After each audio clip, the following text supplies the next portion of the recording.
The allium bed's almost complete now. All that's left is to put the leeks in. I'm going to leave them for a few more days to give them a chance to thicken up a little bit. In the meantime, I'm going to start having a clear out in this greenhouse, get ready for the cucumbers and tomatoes to go in, because there's one or two showing signs of over neglect.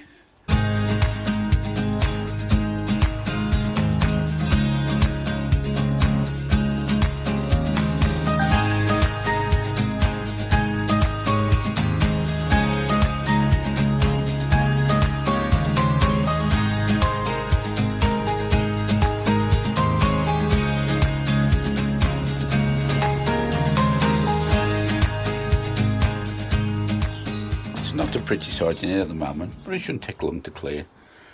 I've got a few beans popping up, some beetroot and other things in there, more dahlias to take some cuttings off. So this little plastic greenhouse can come out now. The old reject onions, dahlias cuttings which I've taken, some more beans, spring onions ready to go out, a lime begonia and some spare onions. Down here we've got some beans, they'll be ready to go out soon. But the main problem is these cucumbers. It's a shame from in here. You look in there and you can see the one there is almost ready for picking. So we'll see how that goes. For growing the cucumbers, I'm going to be using the Quadgrow system. For both the Quadgrow and the auto pots for the substrate last year, I used horticultural grit. While that was okay, I did find you get some fall through the bottom because there's some decent sized holes in both these pots. So this year a bit of a change, and I've gone for expanded clay pebbles.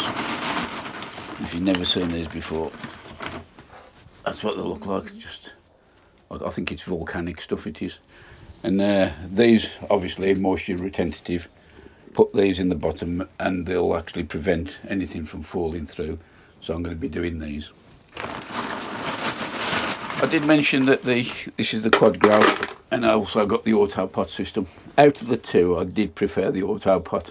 Much more consistent, needed topping up far less because the reservoir is bigger. The Quadgrow is going to go along the back with the cucumbers in, but for the main growing of the tomatoes, it's going to be auto pot throughout. I've just topped the pot up, and now I've got a little dummy pot in the middle, the same size as a cucumber, just to make a profile inside. But Bathgate's Champions Blend, peat free is the compost I'm using. I'm just going to put this pole in there. This is just a temporary measure until I set the framework up. So that's in place. I have added a little bit of blood, fish and bone as well to the mix. Take that out. As you can see there, the wick is nicely positioned up the wall of that hole. Just going to take this one out the pot now. I could add a bit of mycorrhizal, but I think I'm just going to plop him in. Stick him in there. And then we can see that's a nice fit.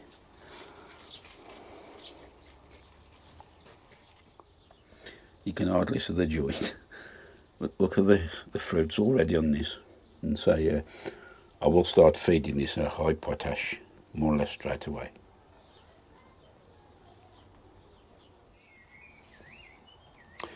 They look much better now they're potted up. I put them on the pods with the actual watering, but they'll not be staying there, they'll actually be going along the back wall once I've cleared out and removed this little mini polytunnel. Another job that needs doing sooner rather than later is to be pruning the grapevine. As you can see, it's got some decent growth on, some quite long leaders and bunches. Unfortunately, don't let them get too big, and remove it I do after the second joint from the main rod.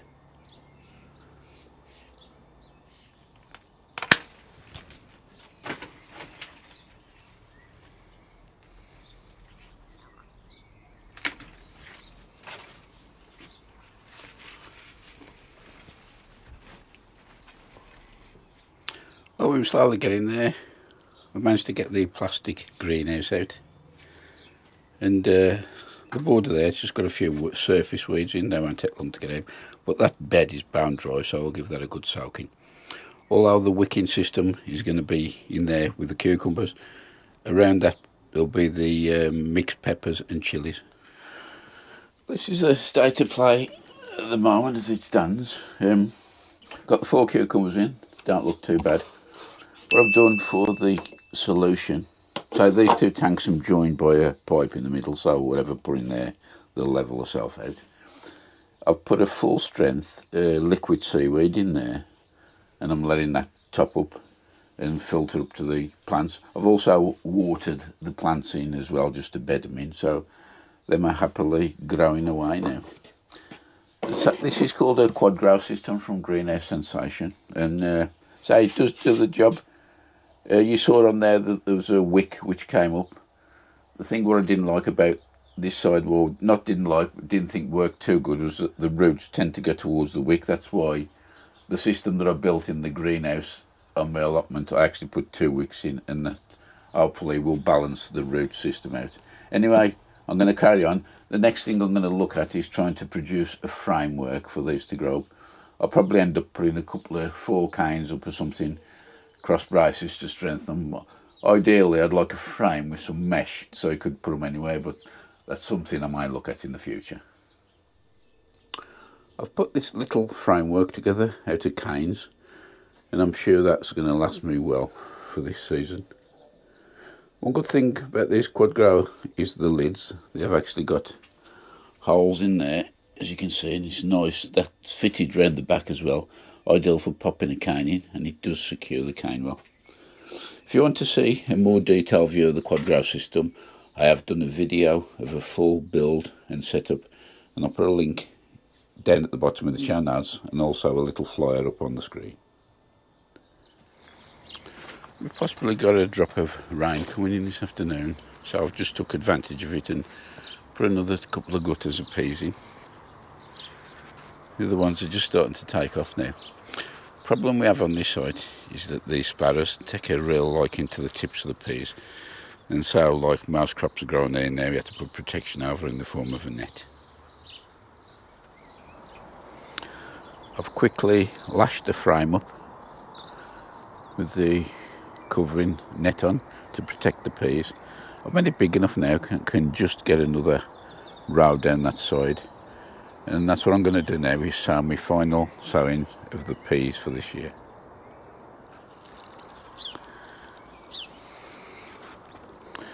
For the sowing of peas, I'm just using old spent potato compost, and I've added a little bit of fish blood and bone into it, just to get a little perk up to get the seeds germinated. Usually I'll be sowing Hearst green shaft. These seeds from moles, particularly on the peas, are really good value for money. I mean, this is my fourth sowing of these, I think, and I've still got enough to last me for next year as well. You'll notice I've still got the covers on top of the carrot tanks. I'll still put these on at night. I'm waiting for my nets to arrive. I've ordered some ultra fine mesh from Keith over at Easy Nets, and as soon as that arrives I'll be putting the hoops on and covering them. But in the meantime I'll still cover these at night because the fox is still around, and I'd hate to come every morning and see big holes in here, because I've had really good germination on the carrots this year.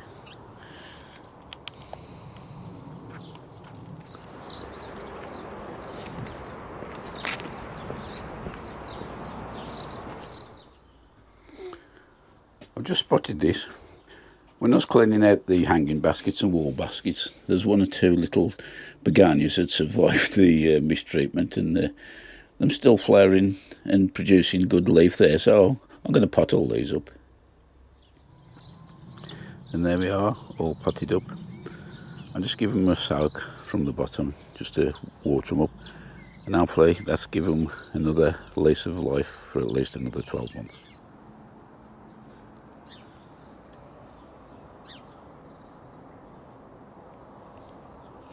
I'm not sure whether it's Murphy's Law or deja vu or what, but now as soon as I filmed that clip earlier saying that I was waiting for the nets, doorbell rings, the postman arrives, the net's here. So what I've started to do now is thin these carrots out down to 1 seedling, carefully removing one with some fine scissors, just nipping below the soil level.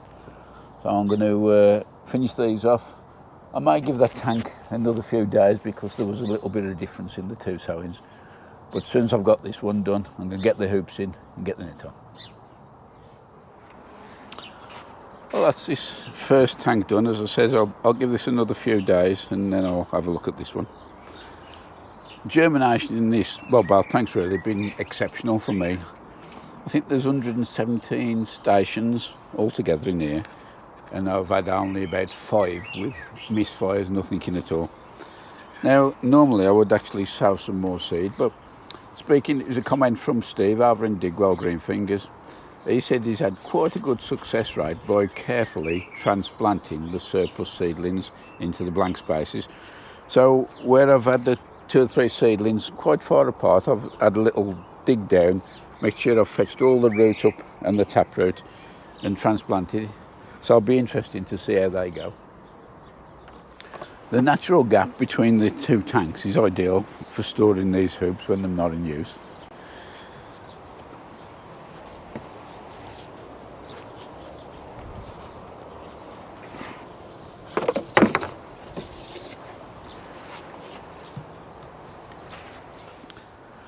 There's the 4 hoops in place. There's just one other thing I don't think I mentioned it before, what I've done to the tanks as well. When the net's over, I'm going to be securing it round underneath the rim with a bungee cord. And what I've done, if you notice here, the sides of the tanks are tapered. Now if you put a bungee down there, the tendency for it to slide down to the bottom because it's a smaller section. So what I've done, I've put some blocks of wood